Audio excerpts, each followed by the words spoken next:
तर मोदींच्या वाढदिवसानिमित्त फडणवीसांकडून एक व्हिडिओ पोस्ट करण्यात आलेला आहे, तो पाहूया. नमस्कार मंडळी, ओळख करून देतो. मी सदिच्छा, शुभेच्छा.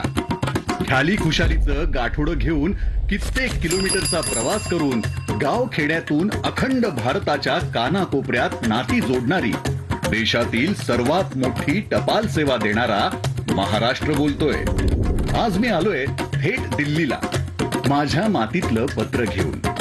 पाहूयात तर मग काय लिहिलंय या पत्रात. माननीय पंतप्रधान श्री नरेंद्र मोदीजी, सस्नेह नमस्कार. असं म्हणतात, पत्रातून आपल्या भावना निसंकोचपणे व्यक्त करता येतात. म्हणूनच आज मी हे पत्र तुम्हाला लिहित आहे.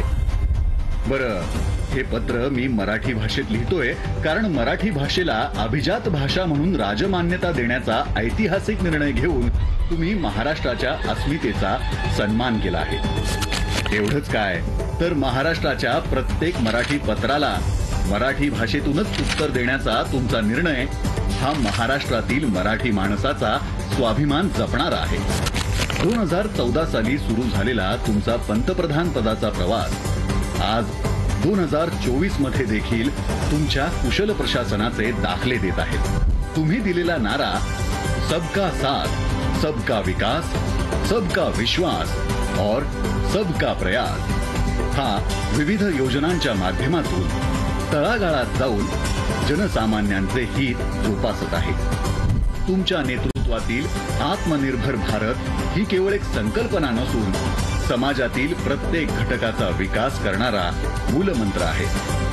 तुमच्या गंभीर नेतृत्वात होत असलेला पायाभूत सुविधांचा विकास, चांद्रयान 3 ची यशस्वी मोहीम, अर्थव्यवस्थेतील सकारात्मक बदल यामुळे आपला भारत देश विकसनशील देशाकडून विकसित देशाकडे वाटचाल करताना मी पाहत आहे. सोबतच सर्जिकल स्ट्राईक, एअर स्ट्राईक आणि ऑपरेशन सिंदूर या दहशतवादाला चोख प्रत्युत्तर देणाऱ्या लष्करी कारवायांमुळे तुम्ही संपूर्ण जगासमोर नव्या भारताचे सामर्थ्य अधोरेखित केले आहे. असा हा राष्ट्रहिताला शिरोधार्य मानून स्वतःला राष्ट्रकार्यात झोकून देणारा तुमचा प्रवास मी स्वतःच्या डोळ्यांनी पाहिला आहे, जो विकसित महाराष्ट्राच्या संकल्पपूर्तीच्या प्रवासात मला नेहमीच प्रेरणा देतो. तुमच्या सर्वसमावेशक व विकासाभिमुख कार्याला आमचा सलाम.